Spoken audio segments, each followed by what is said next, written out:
brought to you by KR Mangalam University. We provide you the platform to turn your dreams into reality. Give wings to your aspirations with KR Mangalam University.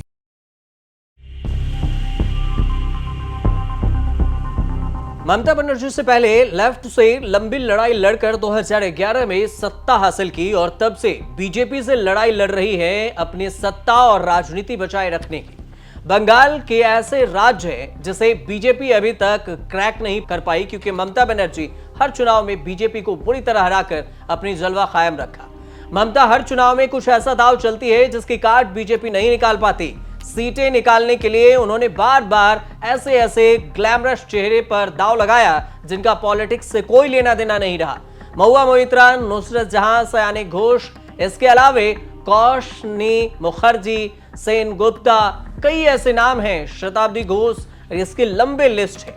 चुनाव आयोग ने गुजरात, केरल, पंजाब और पश्चिम बंगाल की 5 विधानसभा सीटों पर 19 जून को उपचुनाव का ऐलान किया है। अब बंगाल में सिर्फ नादिया जिले कि कालीगंज सीट पर उपचुनाव होगा, जो तृणमूल कांग्रेस के विधायक नसरुद्दीन अहमद के निधन वाले सीट है जो खाली है। ममता बनर्जी ने टीएमसी उम्मीदवार बनाया है अलीफा अहमद को। अलीफा अहमद के लिए राजनीति तो नहीं है, लेकिन राजनीति में आने के बाद दूर हो गई थी। 2018 में जिला परिषद के सदस्य बनी, आगे चुनाव नहीं लड़ पाई क्योंकि सीट रिजर्व घोषित हो गई। पिता नसरुद्दीन अहमद के लिए 2021 में चुनाव में जमकर प्रचार किया, तब नसरुद्दीन अहमद 47,000 वोटों से जीतकर विधायक बने थे।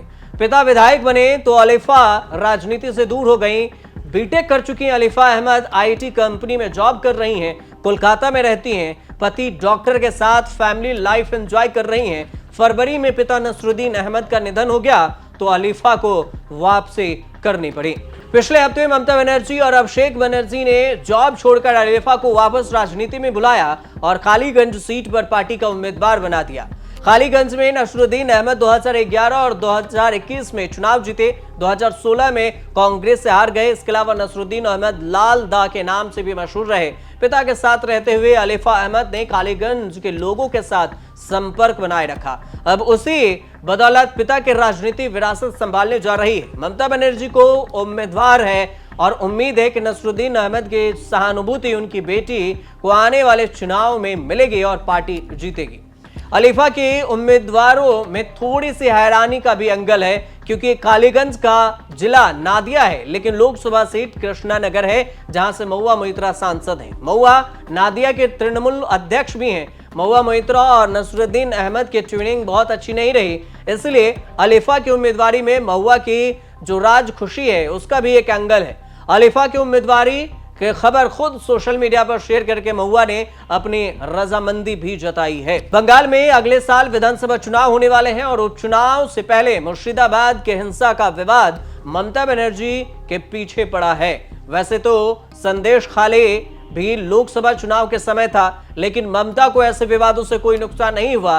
कालीगंज उपचुनाव विधानसभा चुनाव के लिए रिहर्सल की तरह है। कालीगंज एक जमाने में कांग्रेस का गढ़ हुआ करता था और फिर लेफ्ट से आरएसपी कब्जा किया। 2011 में हवा का रुख लेफ्ट से ऐसे पलटा कि तृणमूल जीत गई। 2016 में कांग्रेस ने वापसी की।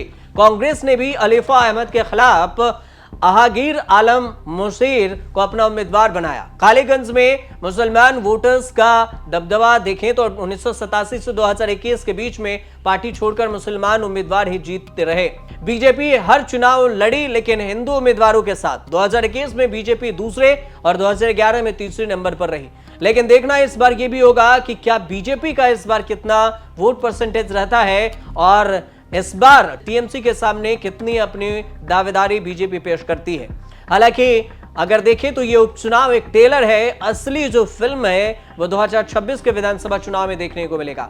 इस पर क्या कुछ होगा वो आने वाले वक्त में पता चलेगा। फिलहाल आपको ये रिपोर्ट अच्छी लगी हो तो हमारे चैनल से जुड़िए, सब्सक्राइब कीजिए, शेयर कीजिए, कमेंट कीजिए और देखते रहिए न्यूज़ तक।